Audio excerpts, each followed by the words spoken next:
Welcome everyone, and thank you for joining us today. I'm Emma Large, Head of Strategic Accounts at Amici, and I'll be moderating today's discussion. I'm joined by Jen Zafar, our Equipment and Services Manager at Amici, and we're also pleased to welcome Richard Conry. Richard is Managing Director of INFORS HT UK. Jen, handing over to you to introduce yourself. Hi, I'm Jen Zafar. I am the Equipment and Services Sourcing Manager here at Amici, and my team's role is to support customers make the right decisions when they're buying equipment and really help them maximise their budgets. Richard. And over to you, Richard. Thank you. Yes, thanks for having me today. So I'm Richard Conry. I run INFORS UK. I've been working in biotech for about 12 years now, looking after the day-to-day operations of INFORS and, of course, the various customer inquiries and support requirements that come up. Thanks both. Looking forward to getting into this topic. So today we'll be discussing a common challenge labs face, whether to buy new or secondhand equipment. Having worked in labs in the early days of my career with secondhand equipment, and looking forward to hearing our experts' take on today's subject. While secondhand equipment may seem like a cost-saving solution, we'll explore if there's any hidden risks or any potential impact on lab operations. We'll also share practical tips on how labs can optimize their budgets and make smarter purchasing decisions without compromising on quality or reliability. Jen, you regularly speak with scientists setting up labs and with suppliers. What are the key priorities during lab setup, and where does equipment purchasing fit in? So yeah, absolutely. When setting up a lab, scientists will prioritise getting their operations up running quickly, efficiently, and equipment procurement or purchasing is critical because it directly impacts the productivity or the scientific output of the lab. When we see delays or poor quality equipment, it can really slow down people's research and timelines and leads to costly inefficiencies. If your equipment procurement and purchasing isn't planned properly, labs will see additional operational risks, downtime, and sometimes it means they miss these really important scientific milestones. I mean, it makes sense that scientists prioritize operational readiness and the delivery of results. So how do labs typically approach the equipment purchasing? That's a great question. So typically labs will consider what they want to buy, so the specifications of what they want. The next question then would be around budget and timelines. And in this budget piece, it's really important because this is where scientists will consider whether they want to kit out the lab with brand new equipment, whether they maybe think they don't have enough money and they have to go down that second-hand route, which obviously isn't always the case, or they might do a mixture of both. Interestingly, we are seeing more customers buy refurbished units, so that might come direct from the manufacturer or be ex-demo units, and that can help balance that risk between like the cost and the reliability. And in your experience, why do labs choose secondhand equipment? I mean, it's cost, but it's always the primary driver for startups and small labs. Budgets are really tight, and second-hand equipment pricing on the outset of it is really attractive. And Richard, we've heard from Jen that time to operational readiness and costs are the main focus for labs when setting up. From a supplier perspective, is your experience similar? Do you find that cost is the main reason for labs choosing secondhand equipment? Yeah, I think 100% agree with what Jen said there. Definitely cost is the biggest motivator. I think most labs look to secondhand equipment as a reduction in CapEx spend.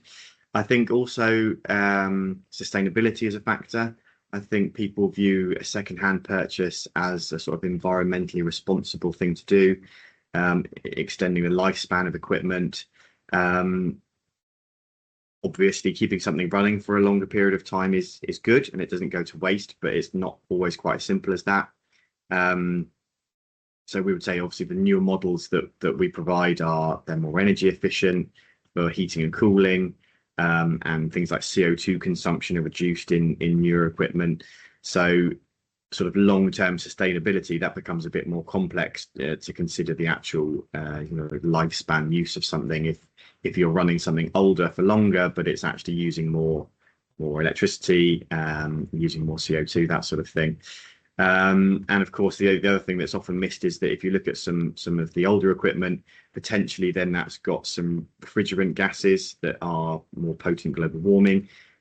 At some point, you're going to have to deal with that and make sure that that's disposed of properly as well. So that is something that I would say definitely needs to be considered when bringing something into the lab. And newer equipment has been tested to be more environmentally friendly. So the new Multitrons that we sell has the ACT from My Green Labs. So we know that we've got sort of defined measured energy consumption over long periods of time, and we can quantify that. So that is just it's you need to make sure that you really understand what you're dealing with when you talk about these things. Thanks for sharing your perspective, Richard. There's definitely a lot in there, but I think we're all in agreement. And I suppose our experience also tells us that cost is the big driver. So let's get into that in more detail. Richard, labs are often drawn to the lower price tag of secondhand equipment, but in reality, and from your experience, how much do labs actually save by going down that secondhand route? Yeah, it's a difficult one, really. I think it's important really to look at the total cost of getting something in and getting it up and running for what you need. So I think it can seem very cheap. You see something online, the price seems very low, but we've had a lot of occasions where we've seen people have bought a piece of secondhand equipment. They have reliability issues because it hasn't worked properly. There's sort of hidden costs in maintenance and repairs that you need to consider. And we've had there was one customer actually ended up spending double their budget on replacing parts. We have people that need to buy voltage transformers if something's been bought in from America and that wasn't necessarily made clear up front. So then obviously you have to have a step down transformer to run on the UK voltage and frequency. And the other thing that happens quite commonly is that people would buy things that doesn't have the actual requirements that they need. So something like CO2 control, for example, if we're talking about incubators, they buy an incubator, but it doesn't have CO2 control, and then they want to retrofit or something, which of course is expensive to do if it's an old piece of equipment and we're doing work that's not been done in the factory. If something's not factory fitted, there's a cost associated to that as well, and that can massively increase the price. So we would always say that you need to check that before buying.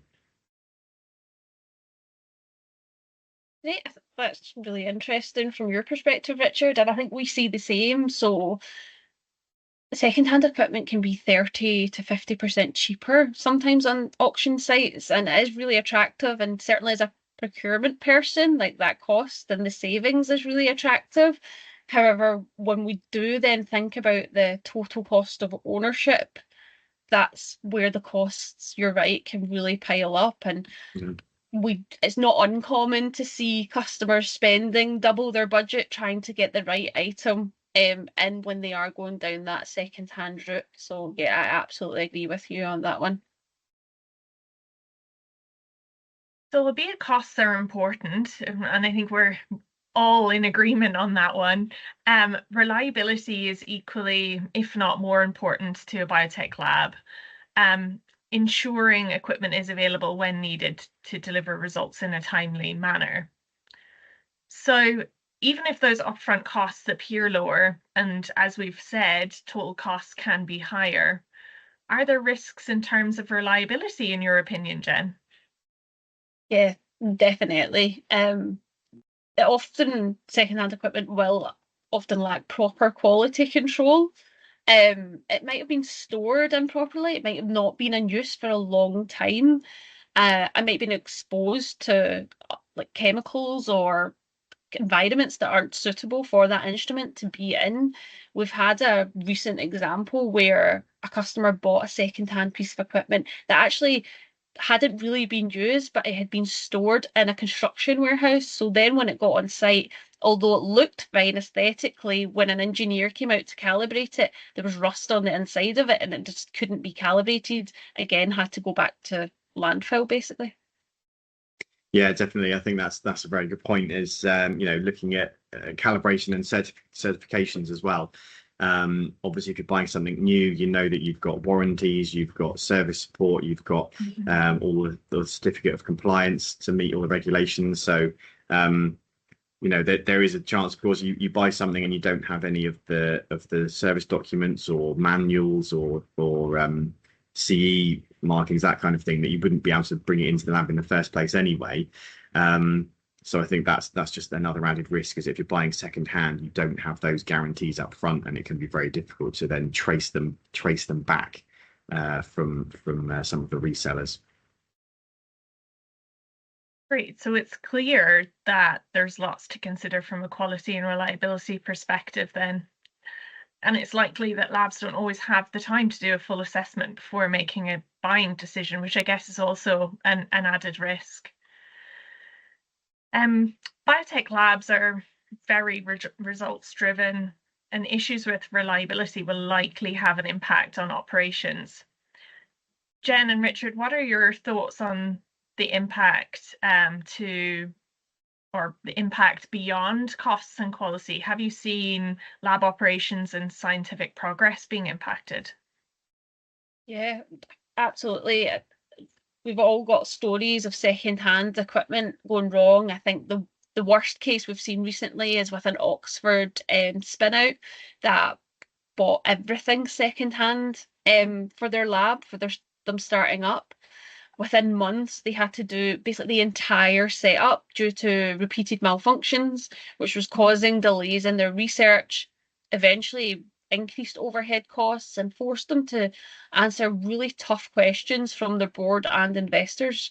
So yeah, definitely it can be a big problem when it does go wrong. I don't know what your thoughts are on that, Richard. No, very true. You mentioned storage conditions on previously as well, and I think the other issue is looking at the maintenance history, which realistically is going to be quite unknown if you're buying something secondhand. So we've done some work internally, so we know that there's a very, very strong link between regular PM visits and then reduced breakdowns throughout the life of the equipment.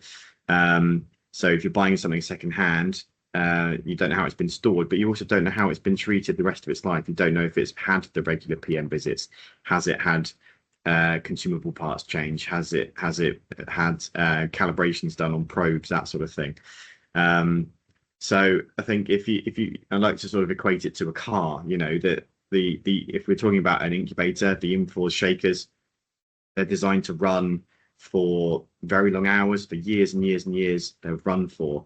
But if you bought a BMW, which could easily last 150, 200,000 miles, you would invest a lot of money in the vehicle, but you wouldn't dream of never servicing it, never changing the oil, never changing the filters, never getting it checked and regularly looked after by BMW. But of course, with secondhand units, we know, for example, from some universities that there's sort of just a buy to fail. They don't see a service. They're just bought and they just run until they die. So if you're picking something up from a reseller that's been through that life and has never had any servicing, you might suddenly then get a bit of a nasty surprise when you get it on site and it breaks, and then you've got costly repairs and things to be fixed, and obviously then downtime in your lab as well. Yeah, that's really interesting. I love how you've brought that example to life with your BMW car, Richard. It's clear equipment maintenance and servicing is critical to smooth lab operations, but it really doesn't get the dedicated focus, particularly in smaller businesses, and particularly when, I suppose, purchasing secondhand equipment, as we've said. service records aren't always available, and it means then that, labs aren't making that full assessment before they're making that purchasing decision. So I guess given the risks that we've just discussed, is it ever a good idea to buy secondhand equipment? We all know that funding is tight. Labs are trying where they can to extend cash runway, so secondhand equipment is frequently seen as the right way forward.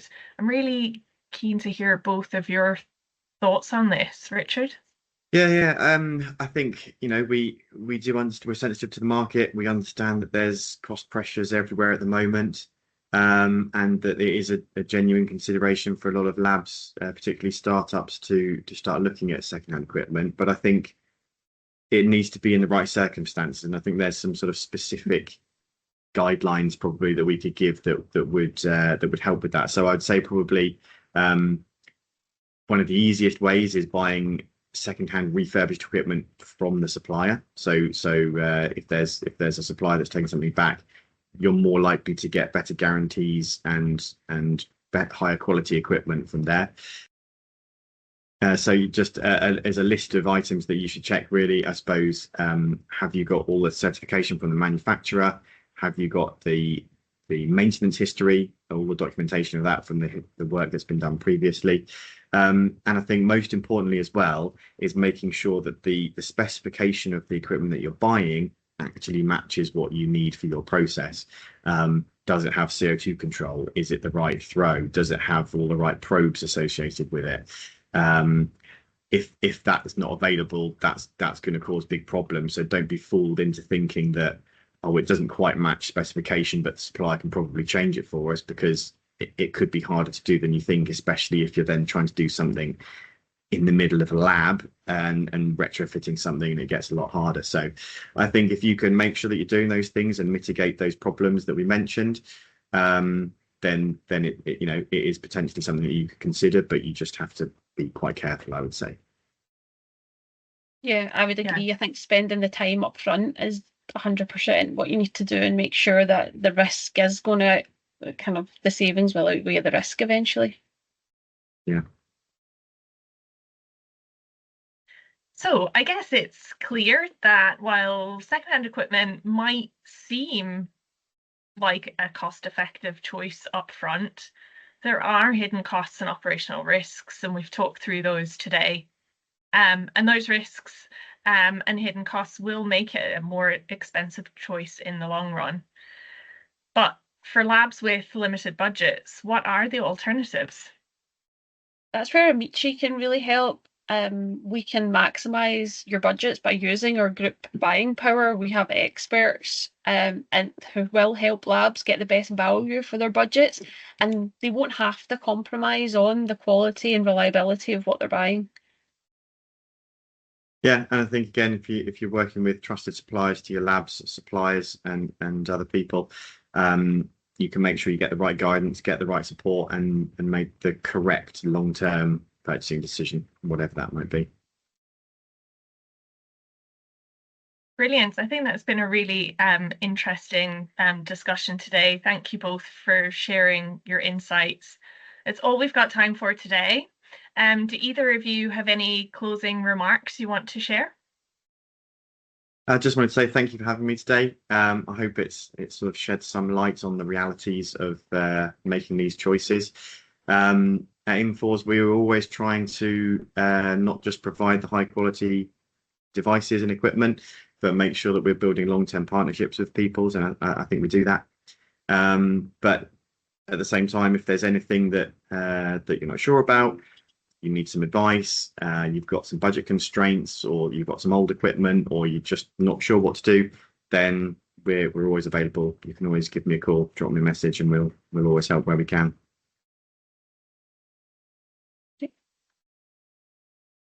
And to our audience, if you have any questions or want to learn how Amici or INFORS can support your lab operations, or how Amici works with suppliers like INFORS and others, please reach out to us. Our email address should now be showing on the screen. Thanks again for joining us, and we look forward to connecting with you soon on our next webinar.